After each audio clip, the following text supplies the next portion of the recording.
some of you wrote in some nice letters to me telling me how much you like history, especially Martin Luther. And you know, there's so many dimensions of that man's life that we have not exhausted. You can read the history of his life and have a generic knowledge, but there's so many details. And one of the more peculiar details, I go through these phases of reading different sections of his life or studying different approaches to studying his life. And one of them actually has to do with his wife, with Katie von Bora, which is somewhat interesting. She came out of a wealthy, kind of higher up in class family. And I think her mother died when she was very young. She ended up going into, I think it was a Benedictine, she became a nun at a very young age. And I love the whole story of, if you want to read a little bit about the man, and then you start learning about some of the people that were around him. And then you read about this woman who's not yet his wife, who's in this convent. And Luther's teachings had been circulating. Some of the things that he said were so radical. I mean, you know, we talk about the 60s and the 70s, the hippie generation, the free love, but that was really an emancipation for its day, that spiritual people, priests, clergy, nuns would even contemplate taking a husband or a wife. And that, of course, would mean having sexual relationships and producing children and so forth. This was, I mean, you know, we talk about things in our generation. Those are wild, but that was wild for that day because that was unheard of. So while his teachings are circulating, specifically the subject of the priests and the priesthood, and she and other nuns have heard and have fastly attached themselves to this teaching, which seemed very right. And there's a kind of a neat story. They're smuggled. These nuns are smuggled out of the convent. And she set her sights on two men. She was going to marry one or the other. She said she was either going to marry a man named Amsdorf, which was, I told you, Martin Luther's close friend. And he was a bachelor, and he was never going to take a wife for his own reasons. Or Martin Luther. She said she was going to have one of these men was going to be her husband. She was going to have one of them. She went after Amsdorf, and he wouldn't have anything to do with it. So she ended up with Luther. But there's some very unique stories. You remember that little book I brought, Christ and Antichrist, that had the works of Cranach in it. It was a brilliant woodcuts that were in that little book, and he did many different works. How small this universe is that while in between the time after she left the convent but before she married Martin Luther, she was living at Cranach the elder's house. And there's all these very interesting circles that become tied together, and you see that world wasn't as big as some of these big history books painted. When you begin to really read and probe a little, you see how these things are attached over here. And I was just really focused on her life. I began, because of Martin Luther, I began studying his wife's life, and how obviously she was popping out kids faster than a toaster can give the toast back to its owner. But just the domestic duties of someone who, everybody said this was not going to be a good marriage. She would be terrible for him.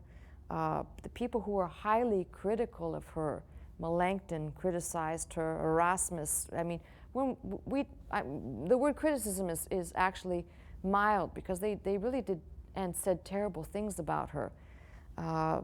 But she was a very committed wife to her husband, and aided and facilitated. And no, she didn't preach and she didn't write sermons, but you read in between the lines. If you read some of the talks, there's places where he refers to her, and he says a mouthful in the things that he says regarding her that shed some light on their relationship. So it's very funny when you begin probing these. They are kind of peripheral subjects, but they really build up and put some real man, not just Martin Luther the Reformer, but some real living life person experiences into the whole picture and give it the color. That when you read, you're not reading about a black and white image of some funny-faced, puffy-faced German, but about somebody who was just as real as you and I are in our daily lives, and the things that they experienced and the troubles they went through and the terrible, as she brought forth, at least I think 2 of her children died. Childbirth was a dramatic thing, not like today where you've got technologies. Many women died in childbirth. She did not, but they did lose some of those children. Just some of the tragedies that they went through, and it makes it all very human. So I'm telling you this for a reason. I'm reading a book right now which is just an absolute, I would never have thought that this type of a book existed. Some of you are thinking, yes. but it's a book on the women of the Reformation, not women reformers, a book on women of the Reformation. And these are, by and large, wives, some of them not, but most of them are wives of reformers. And some of the things that I gleaned out of this book, I thought, this is why you just have to listen to some of the ideas that are common, popular, modern, and current to know that people don't know history. Because in these women of the Reformation, of that period, there were indeed, believe it or not, women preachers. And I started reading some of these, and I was just like blown away, because that was not for a woman to do in that day and age. There was a whole different universe about women, not just suppressed and just for childbearing. So it's kind of radical that this new liberation not only brought the possibility to marry and to have a partner, man or woman partner, and have a normal life and not lead the life of celibacy mandated by the church, but also there was some interesting women that played some very interesting roles. And I'm not into the whole feminist thing, but I just thought it's interesting that when you read those things, you recognize that, no, these aren't people that had their names put out there and they didn't maybe write epistles or tracts, but in some degree they were there, whether they were beside their husband or just a few of them out there doing whatever work God called them to do. And that's equally fascinating, but covered up by modern people who do not study history. So if you ask me why I study history, it's to get closer to these people, to understand them better, and along the way you learn just how ignorant some of the modern day minds might be as to what is totally unacceptable to one denomination or another.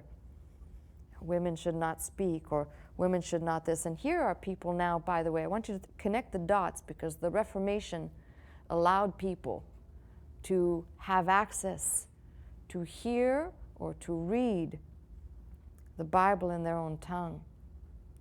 So if properly understood and in right light, I always kind of have these sidebars as I go reading history to say, see that brother that came to me about 9 years ago, and he said, Sister Scott, you're really nice, but don't you know that women shouldn't speak in the church, because that's what the Apostle Paul said.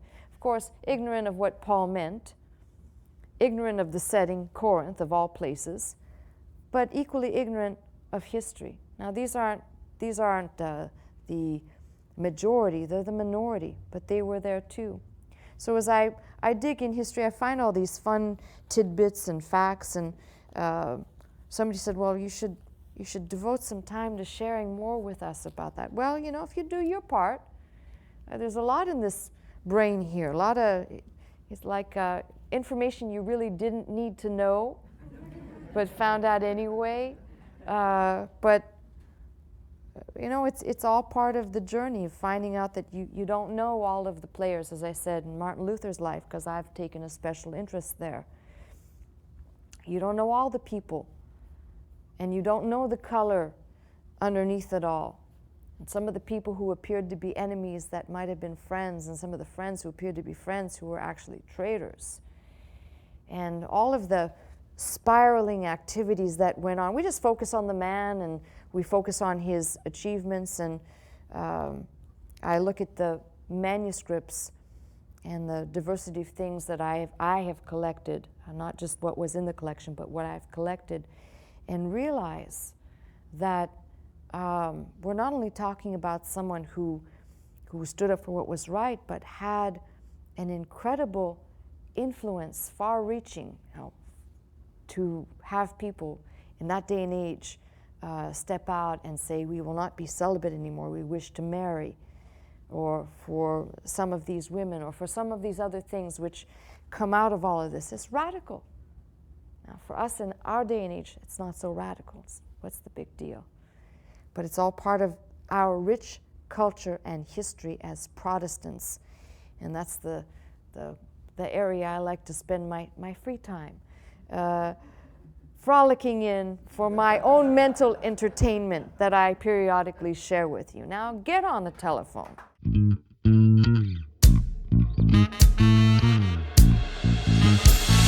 to this house, magnify the Lord, lift up holy hands, our hearts in one accord, worship and bow down before Him.